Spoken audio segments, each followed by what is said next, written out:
Good morning guys. Knowledge gainer YT में आपका स्वागत है। आज का हमारा टॉपिक है एसक्यूएल कमांड्स। इस वीडियो में हम बात करेंगे कि एसक्यूएल कमांड क्या होते हैं और इसके कौन कौन से यूजेस हैं।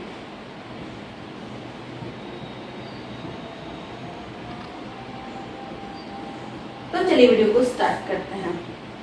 तो देखिए, इसमें सबसे पहले आता है एसक्यूएल कि एसक्यूएल क्या होता है। देन है हमारा कमांड। तो सबसे पहले हम जानेंगे एसक्यूएल क्या होता है, देन हम जानेंगे कि कमांड्स क्या होते हैं। तो एसक्यूएल का पूरा नाम होता है स्ट्रक्चर क्यूरी लैंग्वेज। इसका यूज हम लोग डेटाबेस को मैनिपुलेट करने के लिए करते हैं, अपडेट करने के लिए करते हैं, डिलीट करने के लिए करते हैं या फिर मैनेज करने के लिए करते हैं। ठीक है। इसके डेवलपर का नाम डोनाल्ड डी चैरविन था और रेमंड एफ बोनस। ठीक है। तो यहाँ पे मैं नाम लिख देती हूँ, डोनाल्ड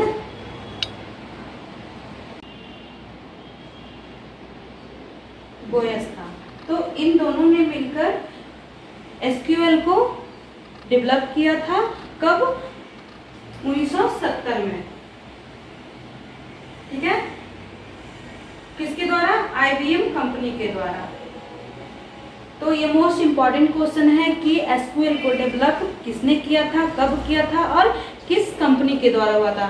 तो किसने किया था? डोनाल्ड डी चैरविन ने और रेमंड एफ बोयस ने 1970 में किया था IBM कंपनी के द्वारा। ठीक है। तो जब इन्होंने एसक्यूएल को डेवलप किया था तब उसे सीक्वल कहा जाता था, SEQL, यानी कि structure English query language. Then 1973 में इसे एसक्यूएल कहा गया। इसका सीक्वल का एडवांस वर्जन आ गया जो कि था एसक्यूएल 1973 में। तो काफ़ी सारे एग्जाम में यह भी क्वेश्चन आते हैं कि सीक्वल का एडवांस वर्जन कब आया था। तो 1973 में आया था, जिसे एसक्यूएल कहा गया। ठीक है।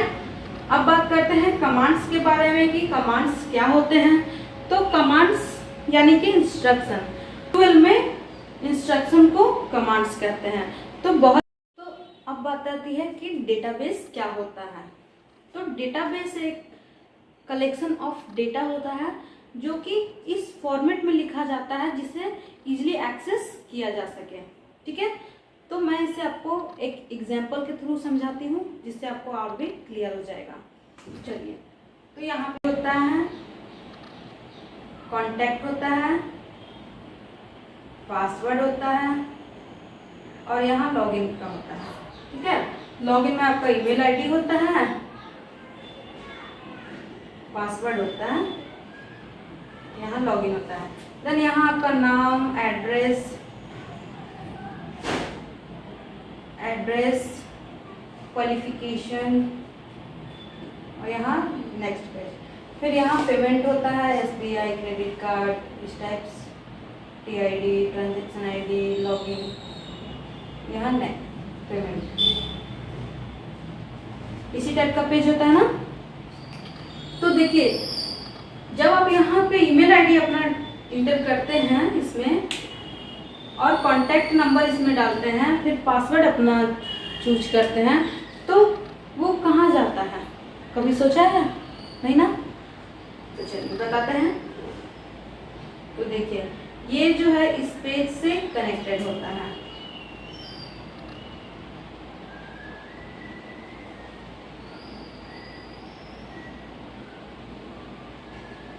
ये इस तरह से। तो जैसे ही हम अपना ईमेल आईडी डालते हैं, कांटेक्ट नंबर डालते हैं, पासवर्ड डालते हैं, तो ये इसमें ईमेल ऐसे कॉलम बने होते हैं, पासवर्ड।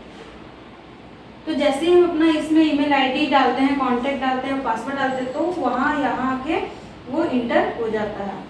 और इसी से जिस कंपनी का वो फॉर्म होता है या फिर गवर्नमेंट इसी से पता करती है कि कितने कितने स्टूडेंट ने फॉर्म को भरा है।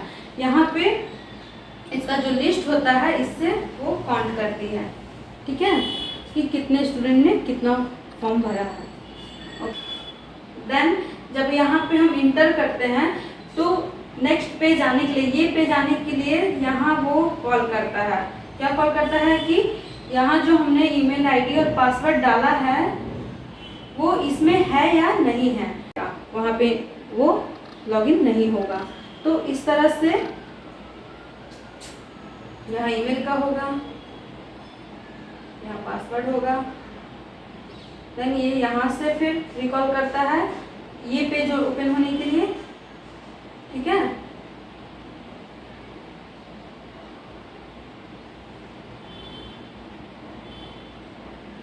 तो ये एक दूसरे से कनेक्टेड होते हैं, इसे क्या कहते हैं, टेबल कहते हैं। ये सारे एक दूसरे से कनेक्टेड होते हैं, इसलिए इसे रिलेशनल डेटाबेस कहते हैं। क्या कहते हैं, रिलेशनल डेटाबेस। क्यों कहते हैं, क्योंकि ये आपस में जुड़े होते हैं। रिलेशन बना रहे इसलिए से रिलेशनल डेटाबेस कहते हैं। ये हमारा हो गया डेटाबेस, पूरा जो है वो डेटाबेस हो गया, लेकिन ये पार्टिकुलर जो है वो सिर्फ टेबल है, ठीक है। ये एक दूसरे से कनेक्टेड है, इसलिए हम लोग रिलेशनल डेटाबेस करते हैं। रिलेशनल डेटाबेस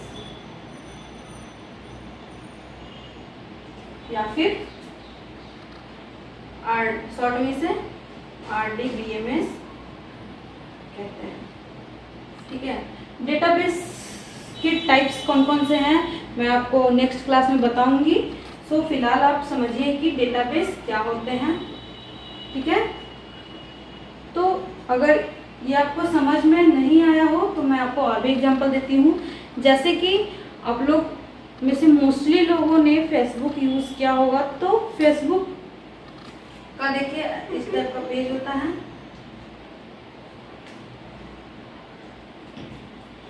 मोस्टली लोग फेसबुक यूज करते होंगे। तो उसमें क्या होता है, कॉन्टैक्ट नंबर होता है या फिर ईमेल आईडी होता है, पासवर्ड होता है और लॉगिन होता है ना। तो जो आप यहाँ कॉन्टैक्ट नंबर डालते हैं, वो ईमेल आईडी डालते हैं, वो पासवर्ड डालते हैं, वो कहाँ जाके सेव होता है, फेसबुक के डेटाबेस में। तो ये क्या है, वो क्या कर रहा है, डेटाबेस को कलेक्ट कर रहा है। 1 2 3 फेसबुक के। तो अब जितने भी फेसबुक पे इमेजेस मैसेज पोस्ट करते हो वो कहाँ जाके सेव होता है, उनके अलग अलग पेजेस बने होते हैं जहाँ वो इमेज, एक में इमेज होता है, एक में मैसेज होता है। तो आपके जितने भी मैसेज हैं वो क्या है, फेसबुक के डेटाबेस में सेव है, ठीक है। ये सिर्फ फेसबुक पे ही नहीं होते, व्हाट्सएप भी होते हैं, इंस्टाग्राम भी है, यूट्यूब भी है, मतलब जितने भी एप्लीकेशंस हैं, जितने ऑल एप्लीकेशंस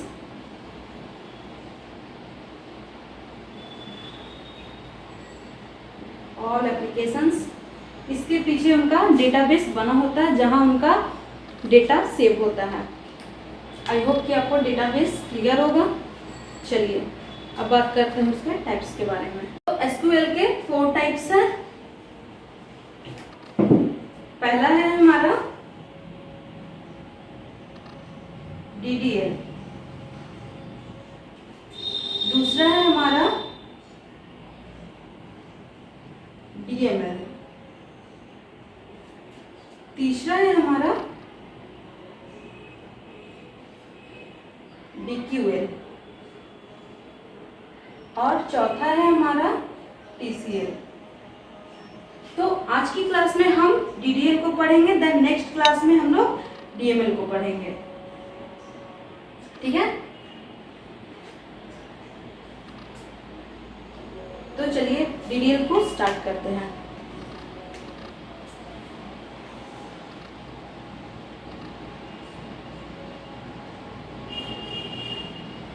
तो DDL का पूरा नाम डेटा डिफिनेशन लैंग्वेज होता है।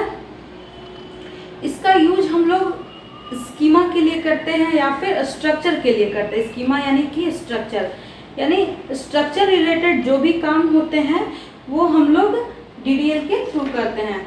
जैसे कि हमारा अगर डेटाबेस का जो स्ट्रक्चर बनाना है वो हम DDL कमांड के थ्रू करते हैं। डेटाबेस स्ट्रक्चर को अगर डिलीट करना है तो वो हम DDL कमांड के थ्रू करेंगे। अगर उसमें कुछ चेंजेस करने हैं तो वो हम DDL कमांड के थ्रू करेंगे। तो इसमें 4 कमांड्स हैं जिनको हम एक एक करके पढ़ेंगे। तो इसमें पहला है हमारा क्रिएट कमांड, दूसरा है हमारा ड्रॉप कमांड,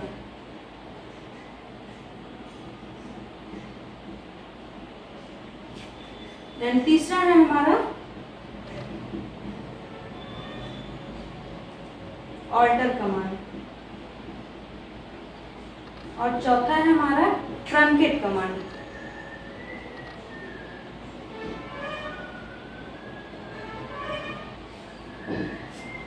तो सबसे पहले हम बात करेंगे क्रिएट कमांड का कि क्रिएट कमांड से हम लोग क्या क्या करते हैं और इसके सिंटैक्स कैसे होते हैं। तो इसे मैं इम्प्लीमेंट करके दिखाऊंगी सिस्टम पे कि ये किस तरीके से होता है। तो पहले मैं अभी इसको बता देती हूँ। तो इससे हम डेटाबेस क्रिएट करते हैं और टेबल क्रिएट करते हैं।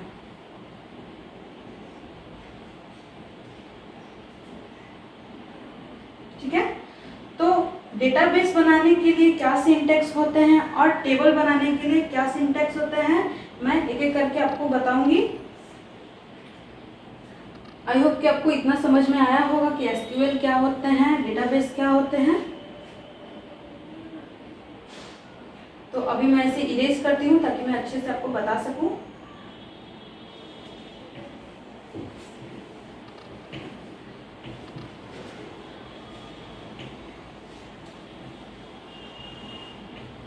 चलिए अब बात करते हैं हम लोग क्रिएट कमांड का।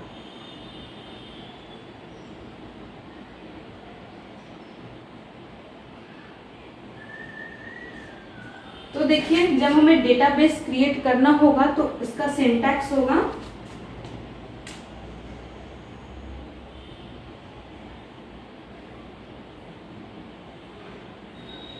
उसका सिंटैक्स है क्रिएट डेटाबेस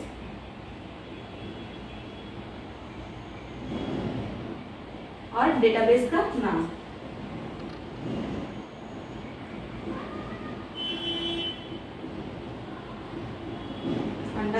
ये अंडरस्कोर है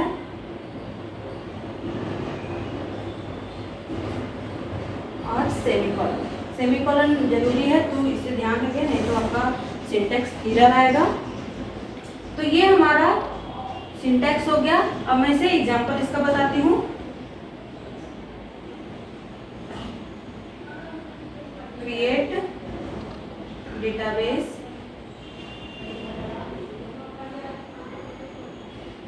और डेटाबेस का नाम।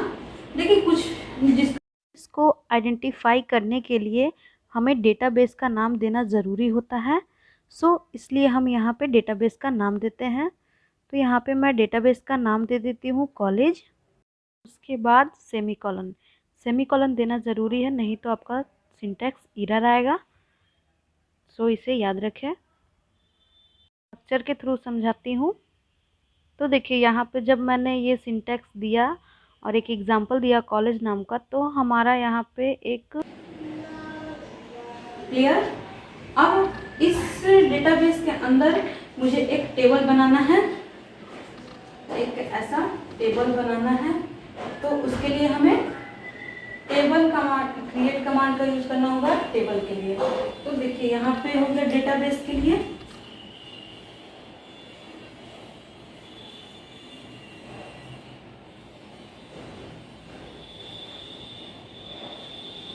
अब टेबल के लिए होगा। तो टेबल के लिए सिंटैक्स है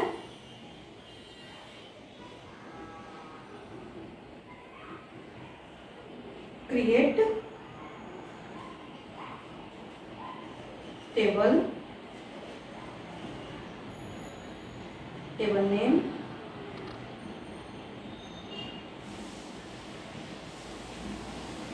देखिए टेबल नेम देना जरूरी होता है क्योंकि एक डेटाबेस में काफ़ी सारे टेबल हो सकते हैं, ऐसे ऐसे काफ़ी, तो इसका नाम अलग होगा, इसका नाम अलग होगा, इसका नाम अलग होगा, तो टेबल नेम देना जरूरी है।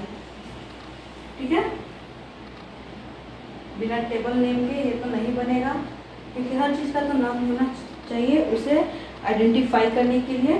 तो यहाँ पे मैंने टेबल नेम दे दिया है। ठीक है, तो जैसे मैंने क्रिएट डेटाबेस, अब डेटाबेस का सिर्फ नाम दे दिया तो उसका स्ट्रक्चर रेडी हो गया है डेटाबेस का, लेकिन उसके इस सिंटैक्स से हमारा डेटाबेस के अंदर टेबल नहीं बनेगा।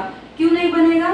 क्योंकि जो हमारा डेटाबेस है वो इसको एग्जिस्ट नहीं करता है। क्या बोलता है कि जब तक तुम अपने टेबल में एक एटलीस्ट वन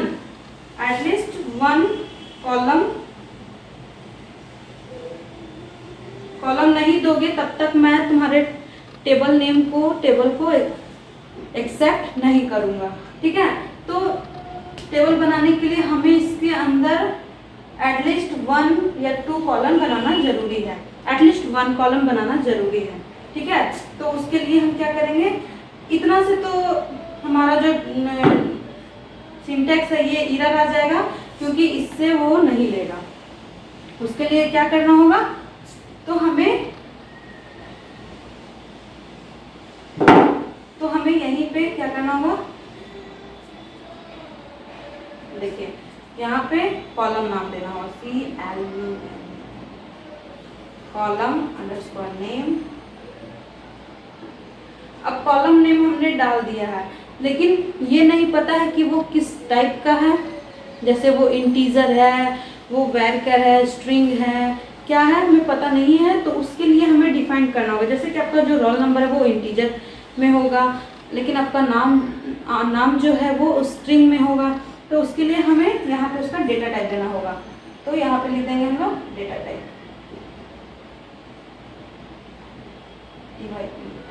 ठीक है, और यहाँ पे उसका साइज, देन यहाँ पे कॉमा देंगे।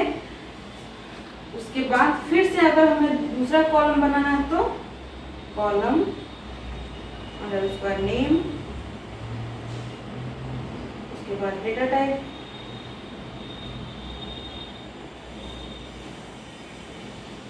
उसके बाद साइज।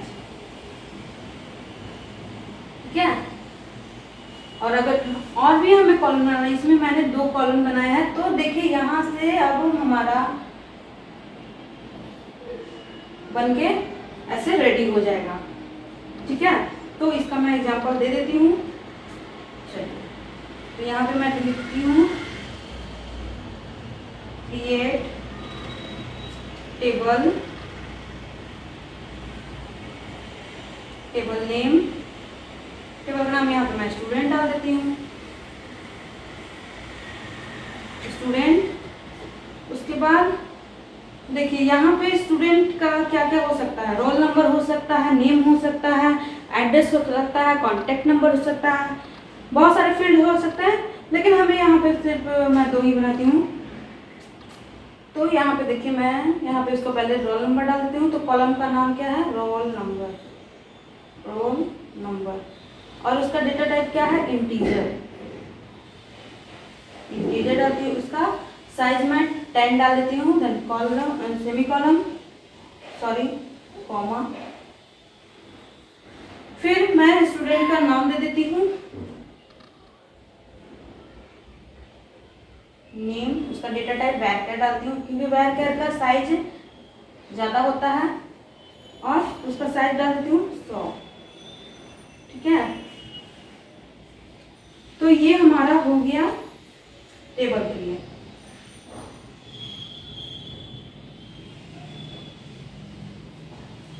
मैंने इतना किया है, देखिए क्रिएट टेबल नेम, फिर उसका जो कॉलम नेम है रोल नंबर डाला है, फिर नेम डाला है। तो यहाँ पे जो मेरा टेबल क्रिएट हुआ है उसमें यहाँ पे आ जाएगा रोल नंबर, यहाँ पे आ जाएगा नेम, और भी मैं अगर कॉलम बनाऊंगी तो यहाँ पे और भी कॉलम आ जाएंगे, है ना। तो फिलहाल मैंने 2 ही कॉलम बनाए हैं तो 2 ही आ रहे हैं। चलिए ये आपका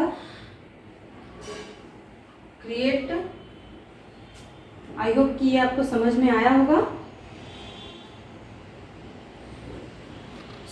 इससे रिलेटेड अगर कुछ भी आपको डाउट हो तो आप मुझे कमेंट बॉक्स में बताइएगा, ठीक है। अब सेकंड में हम आते हैं। अब मैं इसे इरेज करती हूँ। सेकंड है हमारा ड्रॉप।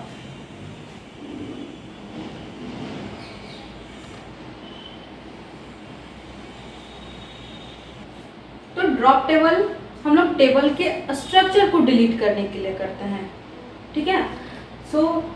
मैं इसका सिंटैक्स पहले लिख देती हूँ। SYN सिंटैक्स है इसका ड्रॉप टेबल,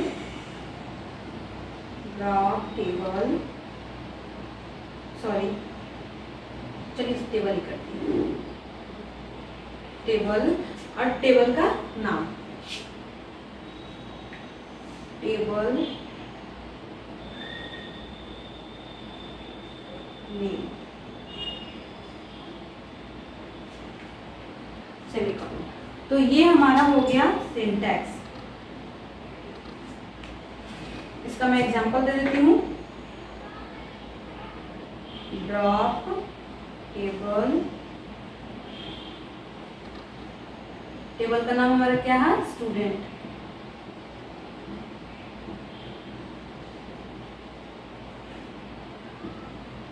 ये हो गया टेबल के लिए।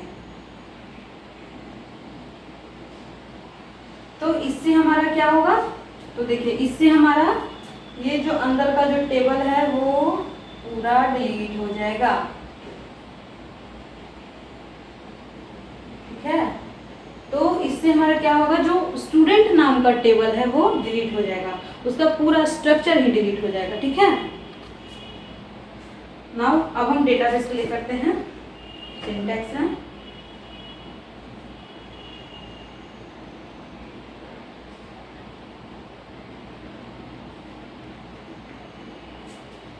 तो देखिए यहाँ पे होगा ड्रॉप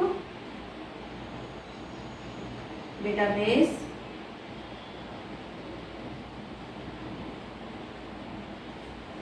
डेटाबेस का नाम, डेटाबेस का नाम क्या था, कॉलेज। तो यहाँ पे सेमीकोलन, फिर सॉरी यहाँ पे सिंटैक्स मुझे लिखना था, drop table sorry drop database, database name.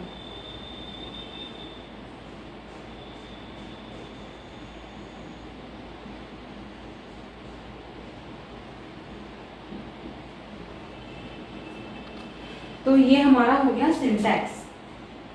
Now इसके एग्जाम्पल, तो यहाँ पे हम लिखेंगे ड्रॉप डेटाबेस,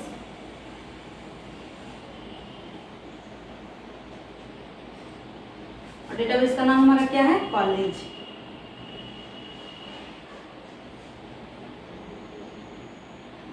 तो ये हमारा हो गया डेटाबेस के लिए।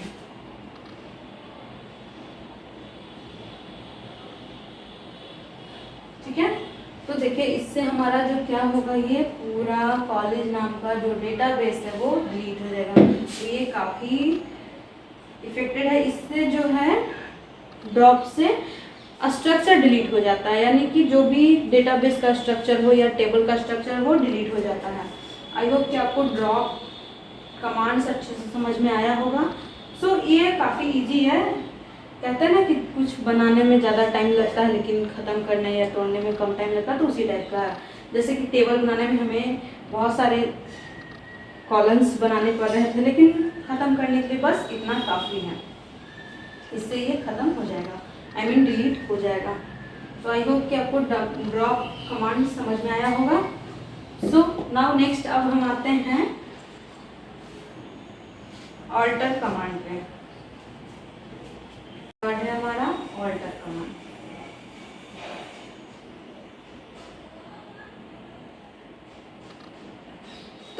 ऑल्टर कमांड का यूज़ हम लोग क्यों करते हैं? ऑल्टर कमांड का यूज़ हम लोग बने हुए स्ट्रक्चर में कुछ चेंजेस करने के लिए करते हैं। जैसे कि ये हमारा डेटाबेस बना हुआ है कॉलेज नाम का, ये हमारा टेबल बना है, ठीक है। तो अब हम चाहते हैं कि इसमें एक रो और ऐड हो जाए, एक रो और कॉलम और ऐड हो जाए। किस नाम का? एड्रेस नाम का। तो एड्रेस यहाँ पे लिख के करेंगे, ठीक है।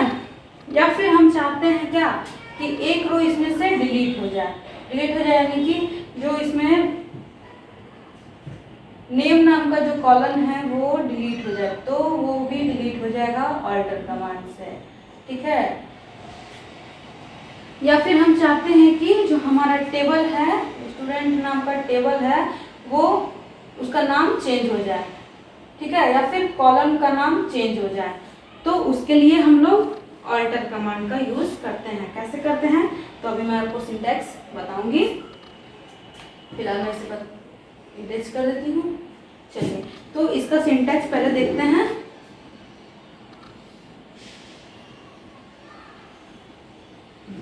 तो इसका सिंटैक्स है ऑल्टर टेबल, यहाँ पे टेबल का नाम,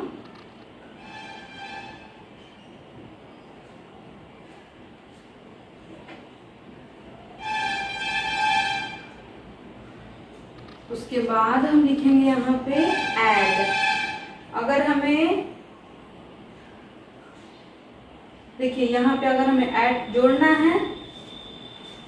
है तो ऐड, डिलीट कर ऐड, फिर यहाँ पे क्या करना है, कौन से कॉलम को ऐड करना है तो एड्रेस को ऐड करना है।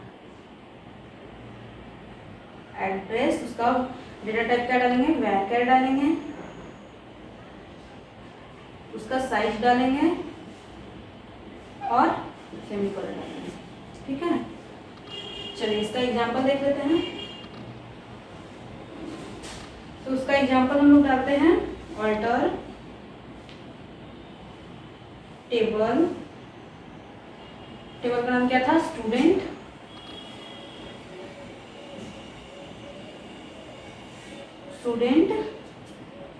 ऐड, और यहाँ पे क्या है, एड्रेस, उसका वैल्यू, यहाँ पे डेटा टाइप,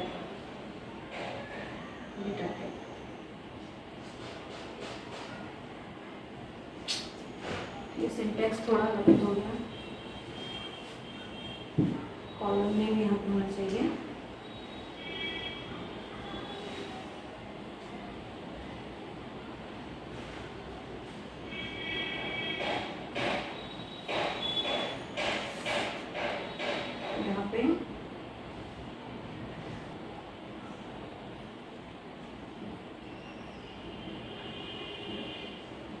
यहाँ पे डेटा टाइप, इसका साइज और तो यहाँ पे हम लोग ऑल्टर टेबल नेम का नाम है स्टूडेंट, फिर हमें क्या करना है, ऐड करना है, और कौन सा कॉलम ऐड करना है तो एड्रेस नाम का कॉलम ऐड करना है, इसका डेटा टाइप वैर डालेंगे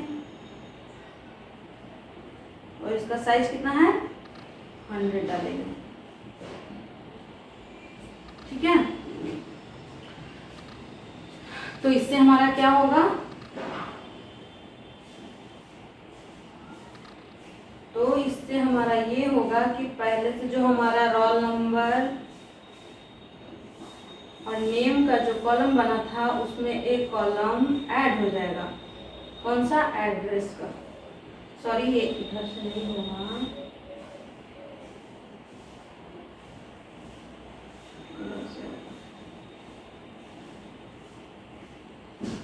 एड्रेस का ऐड हो जाएगा, ठीक है। तो देखिए इसमें 100 साइज कहने का मतलब क्या है, 100 साइज कहने का मतलब है कि मेरा घर सपोज गया में है, ठीक है, GAY गया है। तो मैंने सिर्फ अभी अपने घर का नाम दिया है कि मेरा घर मतलब गांव या शहर गया में है, लेकिन इसमें अभी मैं और भी ऐड कर सकती हूँ, जैसे कि मेरा पोस्ट हो गया, मेरा ये पुलिस स्टेशन हो गया, मेरा डिस्ट्रिक्ट हो गया, मेरा स्टेट हो गया। तो हम 100 लेटर्स तक उसमें लिख सकते हैं। इसमें देखिए अभी मेरा 4 लेटर है, 1 2 3 4 है, तो इसमें हम अभी 96 लेटर्स और लिख सकते हैं। तो ये हमारा हो जाता है साइज, ठीक है। आई होप कि आपको ऑल्टर समझ में आया होगा। चलिए प्रैक्टिकली समझाऊंगी सिस्टम पे कि कैसे ऐड होता है, कैसे रिमूव होता है, कैसे रीनेम होता है। TRUNCA truncate. तो इसका यूज हम लोग क्यों करते हैं, देखिए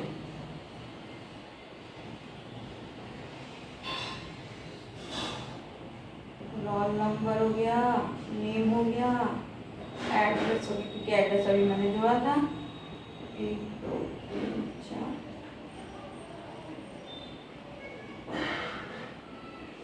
तो देखिए इसमें 4 डेटा जो है इंसर्ट है, और मुझे ये चारों डेटा को डिलीट करना है, यानी ये टेबल को खत्म करना है, पूरा क्लीन करना है। तो उसके लिए हम लोग ट्रंकेट का यूज करेंगे।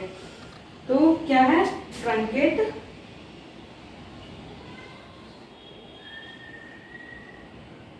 टेबल और टेबल का नाम।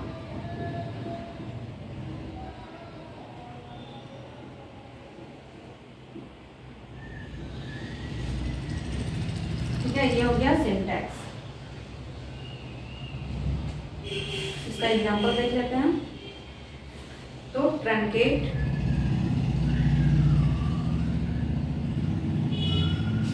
टेबल, और टेबल का नाम हमारा क्या था, स्टूडेंट।